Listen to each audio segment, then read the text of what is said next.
bagikan, nanti kamu tulis pendapat-pendapat yang bisa kamu lakukan. Ya, Elo nomor ibu, silakan. Ya, bagikan. Buku meja satu orang satu kertas.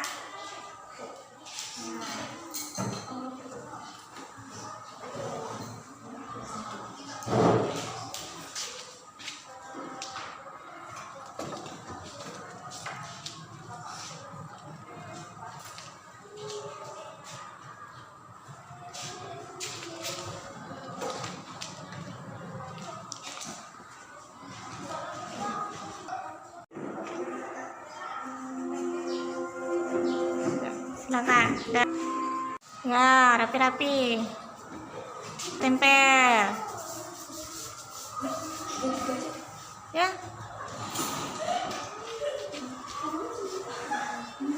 Apa? Dempet-dempet ya, Bapak?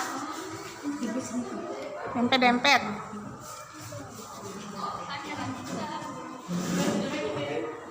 Mau dia lengket nanti.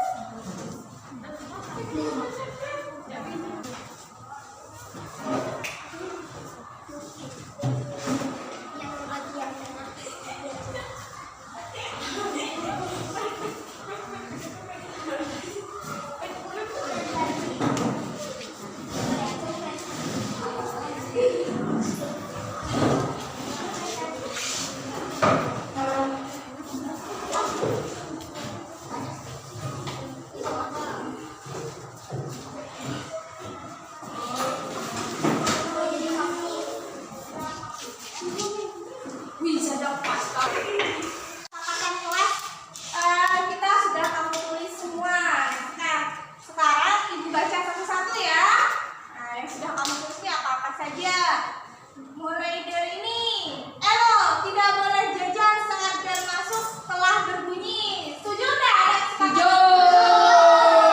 Iya. Petrus harus dibuang. Ini tentang kayak kalau kesepakatan dari Petrus ini keyakinan kelasnya tentang apa? Satu kata. Tentang apa? Tentang iya betul. Kebersihan. Keyakinan kelasnya nanti kebersihan kelas. Kemudian Ridwan, piket kelas sesuai jadwal, menghargai guru saat sedang menjelaskan, buang sampah pada tempatnya, masuk tepat waktu, seragam sesuai peraturan sekolah, memakai seragam sesuai peraturan sekolah. Kalau kamu perhatikan dari surat pendapat yang diberikan oleh Ridwan ini, selain kebersihan kelas, apa lagi nih? Peraturan sekolah. Apa? Masuk tepat waktu itu masuk dalam keyakinan kelas apa? Satu kata. Masuk keyakinan kelas apa? Disiplin. Kemudian menghargai guru, berarti saling menghargai dan menghormati. Lanjut, Ruben. Membersihkan kelas biar belajar nyaman. Udara segar. Oke, masih masuk kebersihan.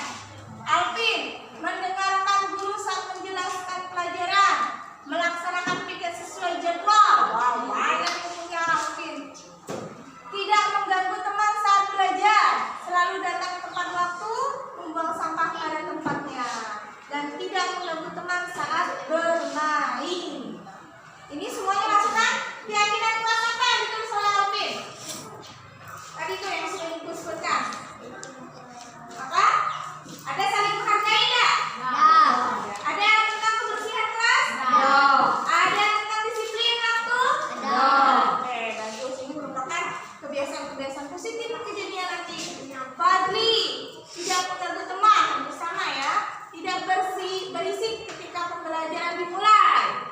Wajib piket, tidak makan di kelas saat pembelajaran dimulai. Ya, tidak boleh main saat belajar. Setuju? Setuju. Oke. Semangat belajar. Ya, ini udah keyakinan kelas ini. Semangat belajar ini udah keyakinan kelas. Bahagia dan tidak mengganggu teman. Piket kelas dan piket kantor. Ya, kita sudah ada jadwal piketnya. Kemudian Husna, tidak ngomong saat guru menjelaskan. Wah, cantik Husna, ada stikernya. Apabila bunyi bel tidak tidak boleh berkata kasar, tidak mengejek nama orang tua. Setuju tidak? Setuju. Eka, tidak boleh berkelahi, tidak boleh mendorong kawan, tidak boleh mengejek teman. Berarti ini masuk keyakinan kelas apa? Menghargai teman. Iya, saling menghargai dan menghormati. Tiara, selalu menjawab apa yang ibu tanyakan. Selalu melaksanakan piket setiap jadwal piket. Tidak berbicara saat ibu menjelaskan. Selalu mematuhi aturan kelas setiap hari. Setuju? Setuju. Kemudian punya bapak juga banyak ini. Melaksanakan piket pulang sekolah. Tidak membeli makanan atau minuman setelah bel berbunyi. Tidak mengejek teman dengan kata kasar. Tidak boleh berkelahi di dalam kelas. Dilengkapi ada kebersihannya kan? Ada saling menghargai dan disiplin. Penyampaian tidak boleh mengolok nama orang tua. Masih ada nggak yang suka mengolok nama orang tua? Bantu Bu, Lagi bantu. keyakinan kelas saling menghargai dan menghormatinya masih dilanggar ya. Tidak boleh lurus, tidak boleh makan di kelas, tidak boleh bermain saat pelajaran, tidak boleh menyontek kawan. Masih ada yang suka nyontek? Kamu pilih guru. Mulai setelah kita punya kesepakatan kelas ini, setuju nggak kalau tidak nyontek lagi? Pindah ke Kemudian temannya, Bu. tidak berisik ketika guru menjelaskan bersama nih. Ini punya rahasia ya. Tidak berkelahi di dalam kelas, tidak membuang sampah di dalam kelas, seperti kertas dan lain-lain. Wah, ini jelas. Siapa yang masih buang sampah di dalam kelas? Sudah tidak ada ya. Kemudian tidak boleh mengejek nama orang tua. Terakhir dari Farah, tidak boleh kabur saat piket kelas, buang sampah pada tempatnya, tidak boleh memberi makanan saat belajar masuk, tidak boleh jalan-jalan saat jam pelajaran. Jalan-jalan di sini maksudnya jalan-jalan bermain ya. Nah, dari kesepakatan kelas yang sudah dibacakan, setuju tidak semuanya? Setuju. Oke, sebelum kita sepakati Dari dengan letaknya tanda saja. tangan, kita tepuk semangat dulu, tepuk semangat. Tepuk anak-anak.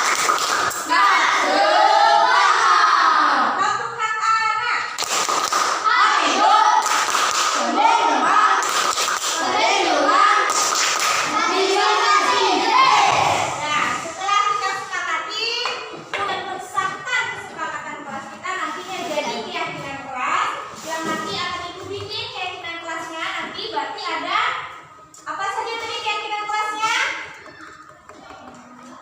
Apa tadi? Disiplin. Apa lagi? Saling menghargai dan menghormati. Kemudian Menjaga lingkungan. ya, menjaga kebersihan lingkungan kelas.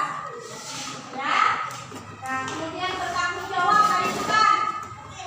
Tanda tangan, kamu boleh membuat tanda tangan di setelah mau di kertas hijau boleh, di kertasmu juga boleh. Ya. Makasih loh. Ya, langsung aja. Boleh. Nah, boleh tanda tangan di mana saja. Ya, siapa lagi? Boleh kalau tidak, kalau belum bisa tanda tangan pakai inisial nama aja, bukan nama, inisial aja. 2 huruf. Ya, yang lain.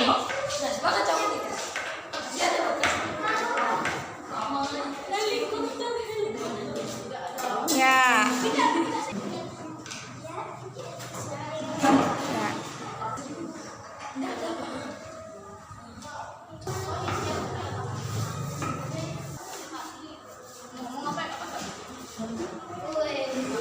Mantap, tentang Ruben.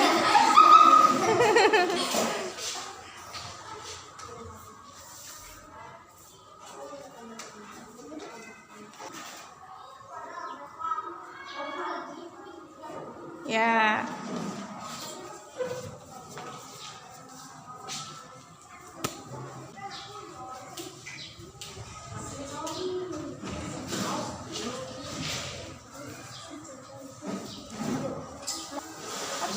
MR ya. Panjang namaku. Oke, siapa lagi? Kelas 5A.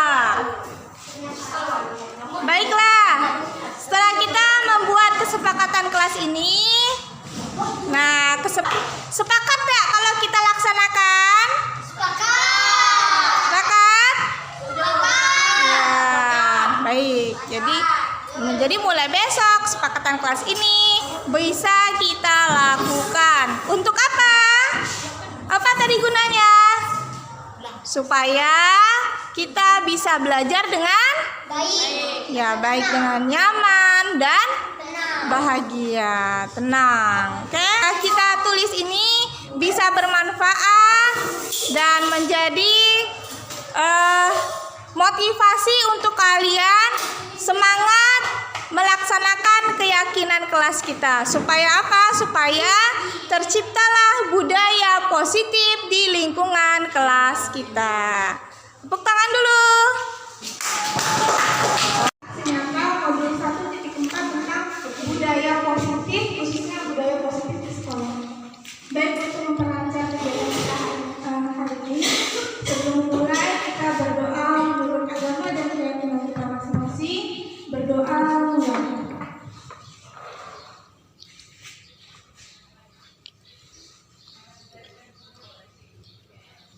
Berdoa selesai.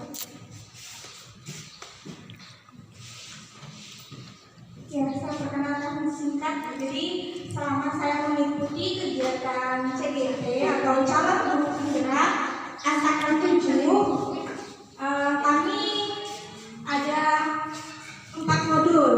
Nah, setiap akhir modulnya akan diadakan aksi nyata. Yang hari ini, baik, saya lanjutkan. Ya, saya lagi terima kasih yang sebesar-besarnya kepada Bapak Ibu yang bersedia hadir dalam kegiatan kita ini, yaitu kegiatan memenuhi tugas saya sebagai CGT angkatan 7, yaitu aksi nyata modul 1.4 tentang berbagi pemahaman dan pengalaman tentang budaya positif di sekolah. Jadi di dalam budaya positif di sekolah ini silakan diteruskan Pak. Ya. Nah, sebelum kita mulai, saya mau ada pertanyaan dulu untuk Bapak Ibu. Pertanyaan pemantiknya. Jawabannya setuju atau tidak setuju saja? Yang satu, hukuman dapat disisipkan anak. Setuju tidak?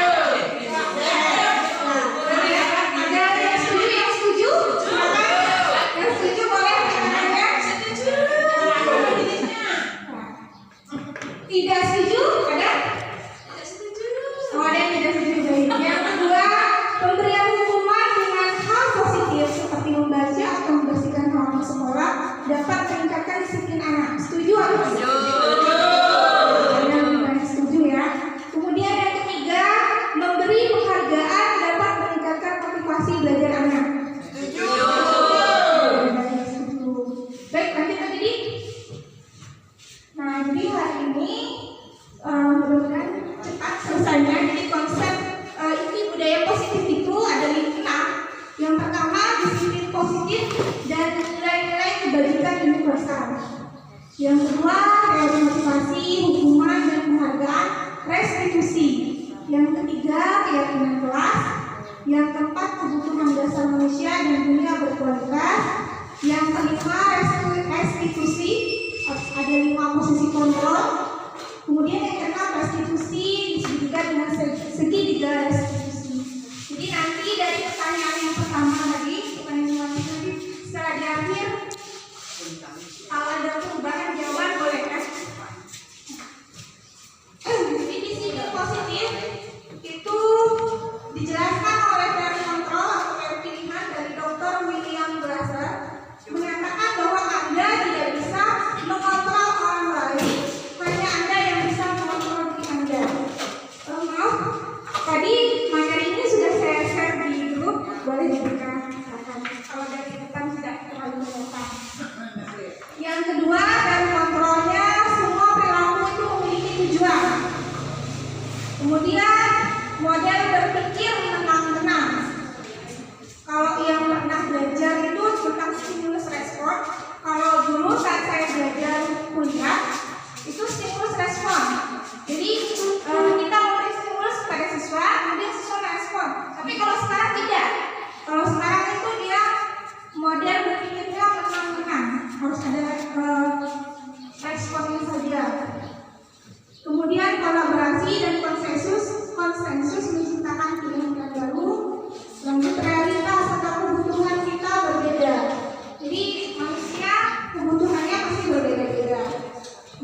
pada orang lain dan akhirnya setiap orang memiliki gambaran yang berbeda-beda.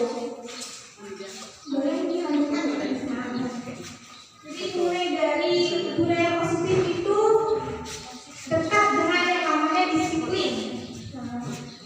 Kalau menurut pakar bahasa Latin, disiplin itu berasal dari bahasa Latin yaitu disiplina yang artinya belajar. Kata disiplin dengan ketidaknyamanan. Jadi kalau tidak melakukan tidak merasa nyaman. Bukan dengan apa yang kita hargai atau pencapaian suatu dunia mulia. Nah, jadi disiplin diri atau disiplin positif itu pengertiannya cara kita mengontrol diri dan bagaimana menguasai diri untuk memilih tindakan yang mengacu pada nilai-nilai yang kita hargai agar tercapai tujuan yang diinginkan, serta mampu bertanggung jawab terhadap apa yang dilakukan karena tindakan yang diambil berdasarkan pada nilai-nilai kebaikan.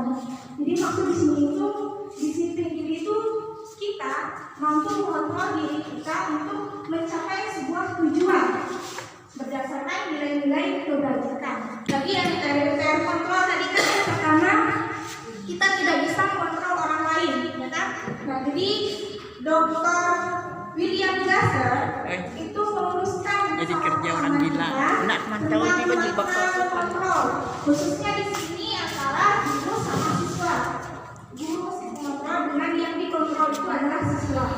Jadi selama ini menurut si Dr. William Glasser ini kita aku nak megang itu ni. tidak dapat memaksa murid untuk berbuat sesuatu jikalau murid tersebut memilih untuk tidak melakukannya. Berat banget.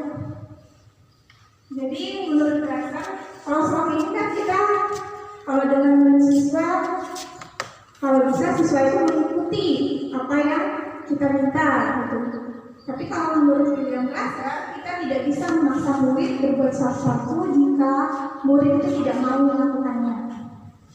Yang kedua, penguatan positif atau bujukan adalah bentuk-bentuk kontrol. Menggunakan kritik dan rasa bersalah untuk mengontrol murid menuju pada identitas gagal. Jadi kalau kita membuat murid merasa bersalah itu mengontrol murid dengan cara membuat mereka merasa bersalah bisa menuju pada identitas gagal. Mereka belajar merasa buruk tentang diri mereka sendiri, jadi tidak pede. Kemudian banyak orang dewasa yang percaya bahwa mereka memiliki tanggung jawab untuk membuat murid-murid berbuat hal-hal tertentu. Lanjut. Ini nilai-nilai kebajikan. Jadi nilai-nilai kebajikan yang intinya di sekolah itu berkaitan sama profil pelajar Pancasila. Jadi khusus kita sekolah SD itu nilai-nilai kebajikan yang penting kita tanamkan itu profil pelajar Pancasila, yaitu beriman, bertakwa kepada Tuhan Yang Maha Esa dan berakhlak mulia, mandiri, berpikir, bernalar kritis, berkebinekaan global, gotong royong dan kreatif. Jadi intinya budaya positif yang ada di sekolah itu tujuannya untuk memenuhi profil pelajar Pancasila. Penilaian kebajikan. Bisa lanjut Pak? Yang mengingat waktu kita tidak bisa lama. Jadi teori motivasi perilaku manusia. Jadi teori motivasi ini menurut pakar itu ada 3 untuk menghindari ketidaknyamanan atau untuk menghindari hukuman. Nah ini disebut dari motivasi eksternal atau motivasi dari luar diri kita. Yang kedua, untuk mendapatkan imbalan dari orang lain atau institusi. Sama ini juga dari motivasi luar diri. Yang ketiga, untuk menghargai diri sendiri. Nah ini yang sebenarnya motivasi yang harus ada pada diri kita masing-masing atau diri anak masing-masing, dari siswa masing-masing. Jadi kalau dia memiliki penghargaan terhadap dirinya sendiri, otomatis dalam melakukan setiap disiplin-disiplin positif tersebut akan berjalan dengan baik, karena berasal dari dalam dirinya sendiri. Bisa lanjut Pak?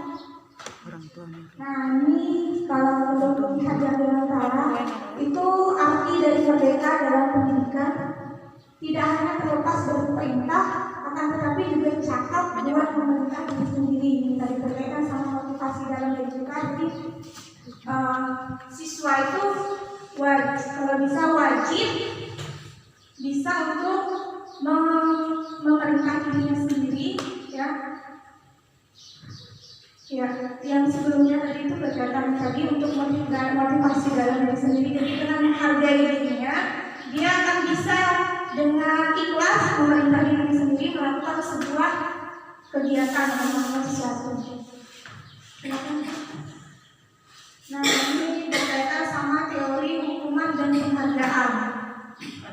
Jadi berkaitan sama hukuman dan penghargaan.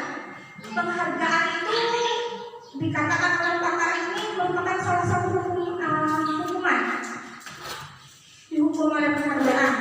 Jadi penghargaan itu berlaku sama dengan hukuman.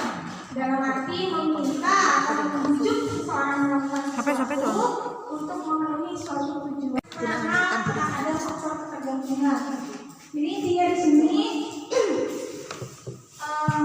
dengan kita memberi penghargaan berarti ada motivasi eksternal dari anak tersebut. Motivasi dari luar dirinya. Jadi membuat lama-kelamaan anak akan menjadi ketergantungan dengan motivasi yang dari luar, bukan motivasi dari dalam dirinya sendiri. Itu. Ya, lanjut, Pak. Nah, jadi dihukum oleh penghargaan ini ada 8 macam. Yang pertama pengaruh jangka pendek dan jangka panjang. Jadi penghargaan itu akan efektif, akan berguna jika kita menginginkan seseorang itu melakukan sesuatu yang kita inginkan dalam jangka waktu pendek. Jadi kalau kita menggunakan, tapi kalau kita terus menggunakan penghargaan terus menerus, cenderung akan membuat anak akan bergantung kepada penghargaan. Jadi motivasi dia belajar itu bukan dari dalam dirinya sendiri yang ingin belajar, tapi dari motivasi eksternal, dari motivasi dari luar, karena ada penghargaannya. Kemudian penghargaan tidak efektif. Penghargaan tidak efektif itu suatu penghargaan adalah suatu benda atau peristiwa diinginkan dan dibuat dengan persyaratan. Hanya jika Anda melakukan hal ini, maka Anda akan mendapatkan penghargaan yang diinginkan. Ini contoh. Kalau kita bapak-bapak di sekolah sampaikan kepada anak-anak, kalau bisa menang juara 1 OSN mendapat uang 1 juta. Misal seperti contohnya. Ya, contohnya. Nah, jadi kalau tidak terpenuhi tidak mendapat. Jadi itu penghargaan seperti itu. Tapi kalau untuk jangka pendek tidak apa. Nah, jadi tapi jangan terus menerus. Kemudian penghargaan merusak hubungan. Nah, ini apa sih maksud penghargaan merusak hubungan ini? Jadi kalau seseorang diberi penghargaan di depan orang banyak, maka yang lain itu dari 1 sampai 50 orang ya pasti ada yang merasa iri dalam hatinya. Ih, dia dapat piagam, dia dapat uang, tapi enggak. Pasti ada rasa iri, wah, pasti ada rasa iri. Jadi dikatakan penghargaan itu menghukum. Ya, rasa iri dari sebagian mereka akan tidak menyukai orang yang diberikan penghargaan tersebut. Jadi jika seorang guru sering memberikan penghargaan kepada murid, besar kemungkinan murid-muridnya termotivasi hanya untuk menyenangkan gurunya atau untuk menyenangkan orang lain. Gitu. Kemudian selanjutnya penghargaan mengurangi ketepatan. Ini ada risetnya. Jadi dalam sebuah percobaan, sekelompok anak laki-laki berusia sekitar 9 tahun itu diminta untuk melihat gambar wajah yang ditampilkan di layar, dan mereka harus memberitahukan jika wajah-wajah tersebut sama atau berbeda. Nah, gambar-gambar tersebut hampir sama. Beberapa dari mereka itu diberikan penghargaan dalam bentuk uang. Pada saat mereka memberi jawaban benar, sementara sebagian yang lainnya tidak. Jadi hasil dari tes tersebut, anak laki-laki yang dibayar membuat lebih banyak kesalahan karena harus ada rewardnya.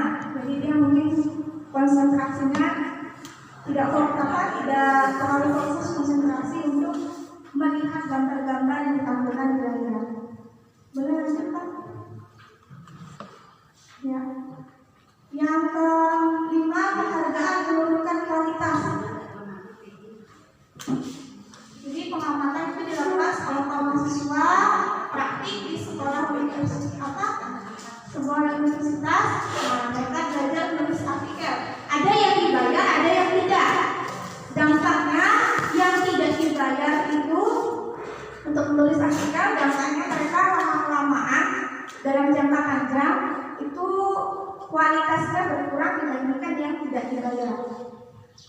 Lanjut, penghargaan mematikan kreativitas ini dalam jangka panjang. Jadi kalau sering diberikan penghargaan, murid-murid itu diminta berpikir mengenai hadiah atau penghargaan yang bisa mereka dapatkan bila berhasil menulis sebuah puisi. Nah, kreativitas kelompok murid-murid ini menjadi berkurang dibandingkan dengan yang tidak diberitahukan tentang hadiah yang bisa mereka terima. Jadi contoh, kalau seandainya kita mau meningkatkan kreativitas anak, kalau duluan memberikan oh nanti kamu kalau bagus puisinya nanti akan mendapatkan hadiah ini. Nah, itu bisa berkurang kreativitasnya dibandingkan kalau kalian buat saja puisi yang kalian suka, kalian kembangkan kreativitas kalian, bebas kalian membuatnya. Nah, itu bisa lebih berkembang dibandingkan dengan yang sudah tahu bahwa akan diberi penghargaan. Kemudian penghargaan hukum. Ini penghargaan yang tidak mendapatkan penghargaan hukum ini, jadi bagi mereka yang tidak mendapatkan penghargaan itu jadi merasa dihukum. Contoh kalau yang rankingan, kalau kita di sini kan masih rankingan dari semua sekolah ya, ranking 1, 2, 3. Menurut si kakak ini ya, rankingan itu menghukum anak yang tidak merasa menghukum anak yang tidak mendapatkan ranking 1, anak yang tidak mendapatkan ranking 2. Terakhir, nah ini yang paling baik dan kalau bisa harus ada pada siswa kita, yaitu motivasi dari dalam dirinya. Jadi kalau anak belajar, contohnya anak belajar untuk pertama kali dia bisa membaca. Kalau anak bisa membaca, kita pernah nggak ngasih hadiah untuk anak yang bisa membaca dalam satu kelas? Belum pernah kan? Kalau dia pertama kali bisa baca, bisa berhitung, tidak pernah kan? Nah, dengan mereka bisa membaca walaupun tidak diberi penghargaan, senang nggak kita anak tersebut? Senang nggak? Ya, senang anak-anak. Kalau saya sudah bisa membaca, jadi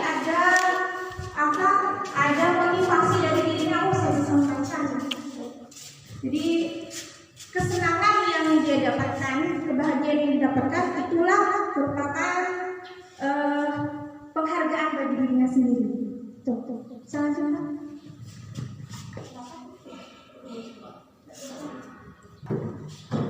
Bentuk program kebajikan. Nah, ini jadi apa sih cara kita kan katanya nggak bisa memberikan penghargaan dalam berupa uang atau hadiah, dalam bentuk untuk anak supaya bisa belajar dari motivasi dirinya sendiri. Itu apresiasi, kita bisa memberikan apresiasi atau pengakuan kepada si anak saat itu juga. Contoh kalau dia mendapatkan nilai 100, langsung kita beri apresiasi. Alhamdulillah kamu hari ini bisa mendapat nilai 100, tingkatkan lagi ya. Nah, itu juga merupakan sebuah apresiasi. Jadi beri pengakuan secara khusus, pengakuan secara pribadi, atau pengakuan kepada semua murid secara bergantian, atau pengakuannya secara konsisten, kontinu, dan fokus pada proses yang dilakukan anak tapi bukan hasilnya. Kalau saya tadi kan sebutkan kalau organisasi, jadi proses saat dia mengisi jawabannya tersebut. Biasanya kalau ada matematika itu kan ada cara mengerjakannya. Jadi karena prosesnya kita beri apresiasi. Bu Rita, boleh tanya ya masalah yang tadi proses apresiasi. Kalau bisa saya jawab, saya Soalnya saya sering melakukannya di kelas, kan saya tidak perlu memberikan hadiah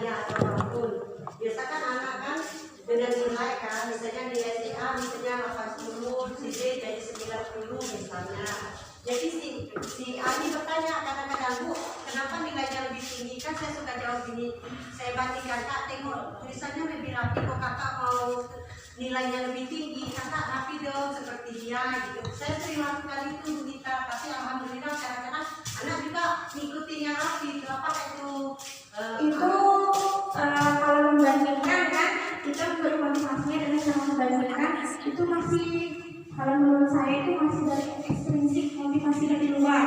Kalau saya bisa dapat segini nih, kalau saya bisa rapi seperti itu. Kalau apresiasi ini maksudnya memberikan pengakuan, baik itu dia benar atau salah. Jadi apresiasi positif ya, bukan apresiasi kamu apa dapat nol terus. Apresiasi yang positif kepada anak tanpa menyakiti orang lain atau menyakiti dirinya.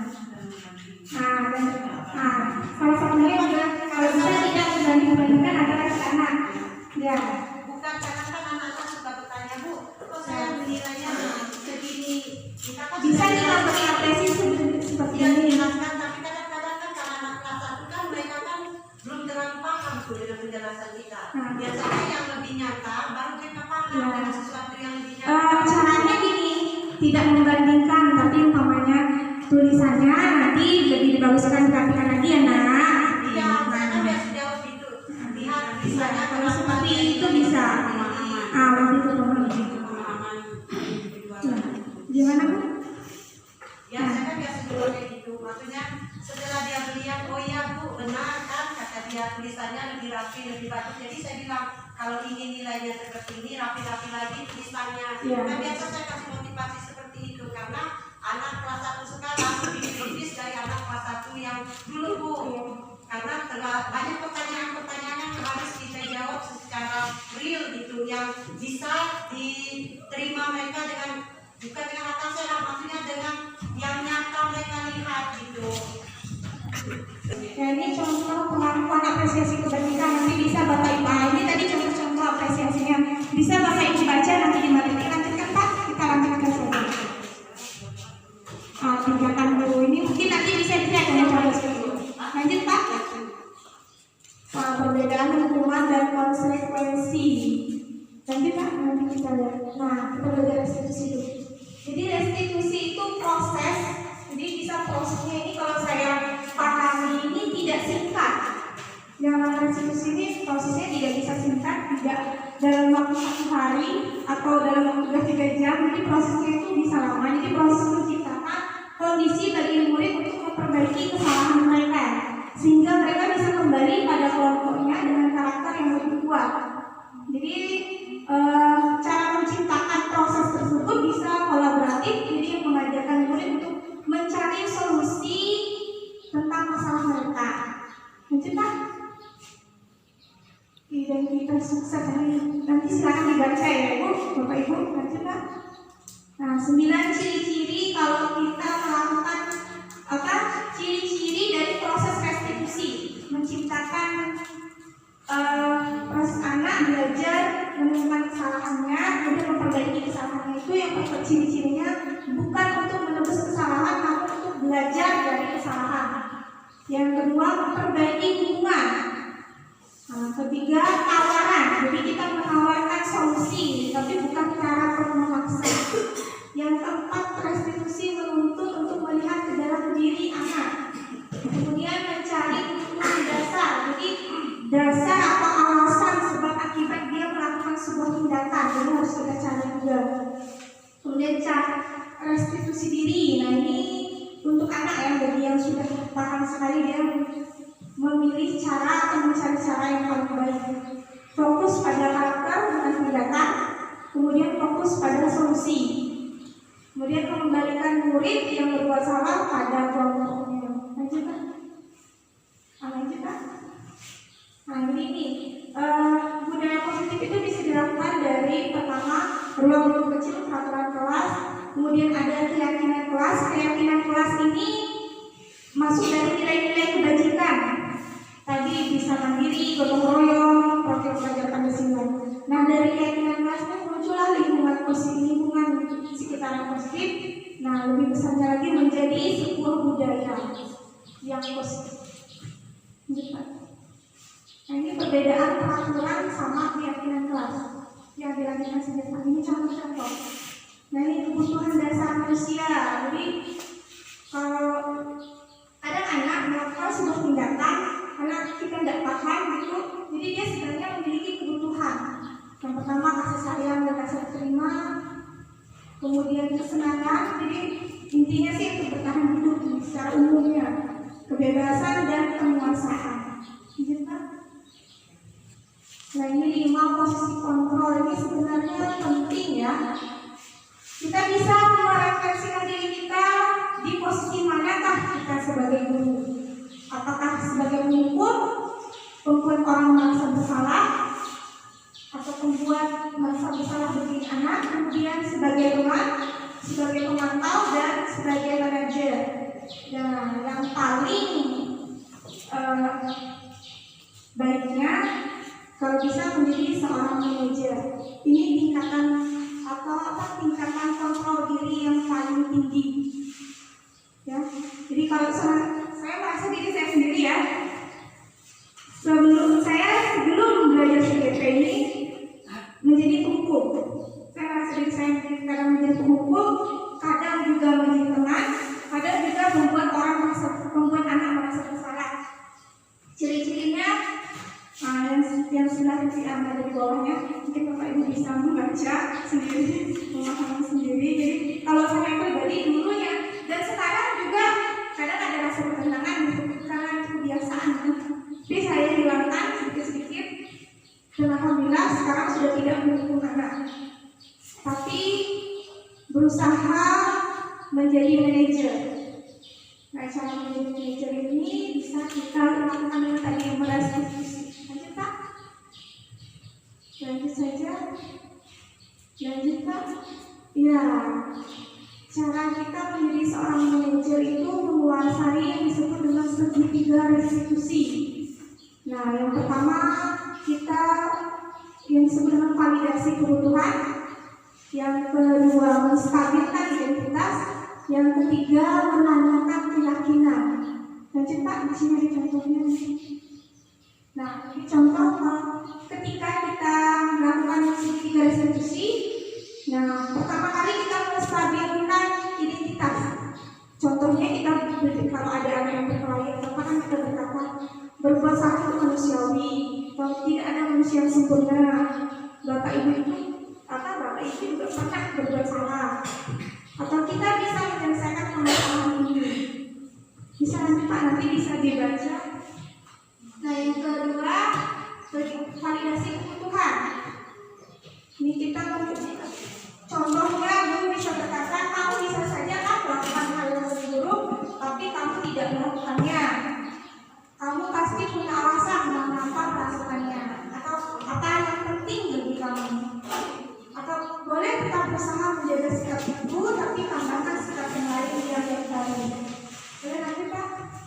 Nah, ini yang terakhir, menanyakan keyakinan. Keyakinan ini berkaitan sama nilai-nilai kebajikan, bisa tanggung jawab, bersikap mandiri, gotong royong, dan lain-lain. Jadi nilai yang dipercaya di kelas contohnya tentang tanggung jawab, tidak merusak sarana dan prasarana di kelas. Jadi itu merupakan nilai-nilai kebajikan. Jadi kita bisa bertanya kepada anak, apa sih nilai yang kita percaya di sekolah kita? Atau kelas yang ideal itu seperti apa? Kamu ingin jadi, kalau dia setelah melakukan suatu kesalahan itu kan kita bisa tanya, kamu ingin jadi anak yang seperti apa? Mungkin yang anak yang terlambat kan. Nah, dari kalau dia bilang saya ingin jadi anak yang pokoknya definisi kita yang jadi tentara. Yang namanya tentara itu disiplinnya harus kuat, ya. Jadi kita bisa memberikan menanyakan keyakinan anak, kemudian memberikan penjelasan atau pemaparan dari hasil jawabannya. Lanjut Pak. Intervensi. Nah, ini contoh-contoh cara mengintervensi anak dari validasi tindakan ini. Boleh lanjut Pak? Nah, yang terakhir ini semoga dengan materi yang saya berikan ini bisa menjadi mengubah bagi saya sendiri, yang pastinya intinya di sini ini untuk saya sendiri ya, memperbaiki diri sendiri, tapi saya bagi dari pengalaman saya dengan Bapak Ibu. Tapi di sini intinya saya memperbaiki proses perbaikan diri pada diri saya sendiri. Jadi perasaan yang muncul selama mengikuti materi ini, khususnya mengenai latihan disiplin, peran pamong atau peran pamong, kita sebagai pamong, pemberi arahan, kemudian membimbing anak. Pamong kita katanya kan membimbing anak, membantu anak.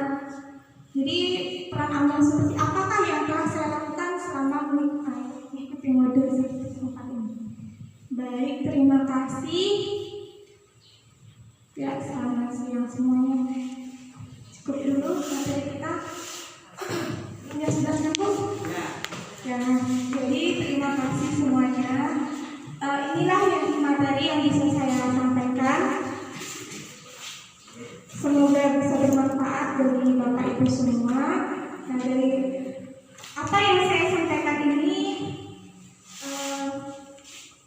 bukan arti saya mengajar ya, bukan menghubungi Bapak Ibu, tidak.